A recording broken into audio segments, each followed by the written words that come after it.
बलिया से जहां कनक पांडे ने दिया बड़ा बयान, मेरी लड़ाई सपा से है भाजपा से नहीं। जहां खबर है यूपी के बलिया से, जहां बांसडीह विधानसभा क्षेत्र से वीआईपी पार्टी के प्रत्याशी कनक पांडे ने फास्ट इंडिया के संवाददाता से बातचीत के दौरान कहा कि भारतीय जनता पार्टी का मैं एक ऐसा कार्यकर्ता हूं जो लगातार 5 वर्षों से क्षेत्र के लोगों के सुख दुख में शामिल रहा हूं, लेकिन पार्टी ने हमारे मेहनत को देखा नहीं। तो वह उन्होंने कहा कि सपा भाजपा के प्रत्याशी को यह भी मालूम नहीं कि कौन सा गांव में कहां की सड़क खराब है, क्योंकि इन लोगों ने जमीन पर काम ही नहीं किया। कहा कि हमारी लड़ाई सीधे समाजवादी पार्टी से है, भाजपा लड़ाई में कहीं नहीं है। कनक पांडे ने क्या कुछ कहा, और देखिए इस खास रिपोर्ट में।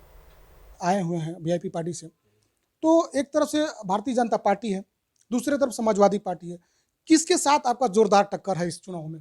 देखिए, हमारी लड़ाई राम गोविंद चौधरी जी के साथ है और वो लड़ाई लड़ना मजबूती के साथ वो भी लड़ाई लड़ते हैं और मैं भी मजबूती के साथ लड़ाई लड़ता हूँ। भारतीय जनता पार्टी यहाँ कहीं लड़ाई में नहीं है। क्षेत्र में लगातार हमने काम किया है और जन समर्थन हमको मिल रहा है। नौजवान मेरे साथ हैं, पूरे नौजवानों की टीम पूरे बांसडीह विधानसभा में मेरे साथ लगी हुई है और गरीब कमज़ोर लोगों का आशीर्वाद मेरे साथ चल रहा है और निश्चित रूप से आप देखेंगे कि आने वाले 10 वर्ष को मैं चुनाव जीत के आऊँगा। भारतीय जनता पार्टी गठबंधन का प्रत्याशी केतकी सिंह और डॉक्टर संजय सिंह के टिकट से वो यहाँ पे चुनाव लड़ रही हैं। डॉक्टर संजय सिंह निषाद और ये आपके मुकेश साहनी जी। तो यहाँ पे साहनी परिवार, साहनी बिरादरी किसके तरफ जाएगा, किसको रिमूव है? आप लोग क्षेत्र में जाके सर्वे करिएगा।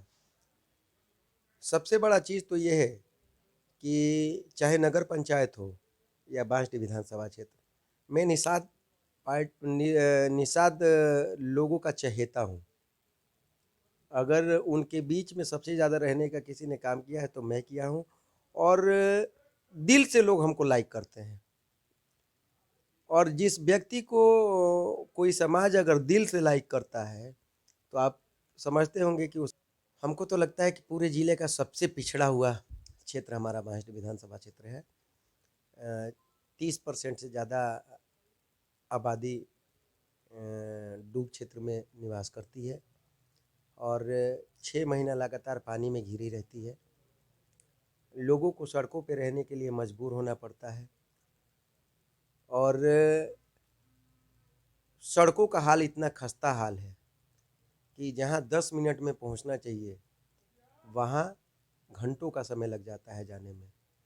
हमको तो लगता है कि नेता प्रतिपक्ष राम गोविंद चौधरी को और भारतीय जनता पार्टी को भारतीय जनता पार्टी के जो प्रत्याशी हैं उनको ये भी नहीं पता होगा कि किस ब्लॉक में कौन कौन सी सड़कें खराब हैं, क्योंकि वो लोग चलने का काम ही नहीं किए हैं। अगर वो बता दे कि कौन कौन से ब्लॉक में कौन कौन सी सड़कें खराब है, कहाँ लोगों को कितनी दिक्कत है सड़कों की वजह से, तो मैं तो राजनीति करना छोड़ दूँ। अच्छा, चलिए अंतिम सवाल। जनता ने अगर इस बार आपको विधानसभा में भेजती है, लखनऊ भेजती है, तो ऐसे कौन से विकास होंगे जो जनता के बीच में समर्पित करना चाहेंगे? सबसे पहला काम अगर हम करेंगे तो हमारी सोच है कि पहला काम इंफ्रास्ट्रक्चर, सड़कों का काम करेंगे और दूसरा काम जो जल से प्रभावित क्षेत्र है, जल निकासी के लिए उसकी व्यवस्था बनाने का काम हम करेंगे और उसके बाद जो सबसे बड़ा मुद्दा है वो स्वास्थ्य का मुद्दा है। हमारे यहाँ हॉस्पिटल तो लगभग बहुत सारे हैं हमारे बांसडीह विधानसभा क्षेत्र में, लेकिन डॉक्टर के नाम पे वहाँ कुछ भी नहीं है। वहाँ जांच के नाम पे कोई व्यवस्था उपलब्ध नहीं है। इतना बड़ा हॉस्पिटल रेवती में है, यहाँ पे डॉक्टर मौजूद नहीं रहते हैं। अगर 6 बजे कोई चला जाए शाम को और छोटी मोटी बीमारी से भी ग्रसित आदमी अगर 6 बजे चला जाए तो हमको लगता है कि यहाँ से बलिया के लिए सीधे रेफर कर दिया जाता है। इतनी खराब व्यवस्था पूरे बांसडीह विधानसभा। अंतिम सवाल। क्षेत्र की जनता को आप क्या संदेश देना चाहेंगे? हम क्षेत्र की जनता को एक ही चीज़ कहना चाहेंगे कि आप नेता ऐसा चुनिए, अपना ऐसा प्रतिनिधि चुन के भेजिए जो आपका सही मायने में सदन में प्रतिनिधित्व कर सके। आप जिसके सामने अपनी बात आसानी से रख सकें और जो आपके लिए क्षेत्र में हमेशा लगा रहता है, ऐसा प्रतिनिधि आप लोग चुन के मत भेज दीजिए जो क्षेत्र में चुनाव जीतने के बाद दिखाई ही नहीं देता है और जिससे बात करने में भी अगर यहाँ की जनता को संकोच होता है, वो अपनी बातें अगर अपने नेता के सामने नहीं रख सकता, तो ऐसे जनप्रतिनिधि का कोई मतलब नहीं है। और मैं जनता से हाथ जोड़ के यही विनती करूँगा कि ऐसे जनप्रतिनिधि को आप भगाने का काम कीजिए क्षेत्र से।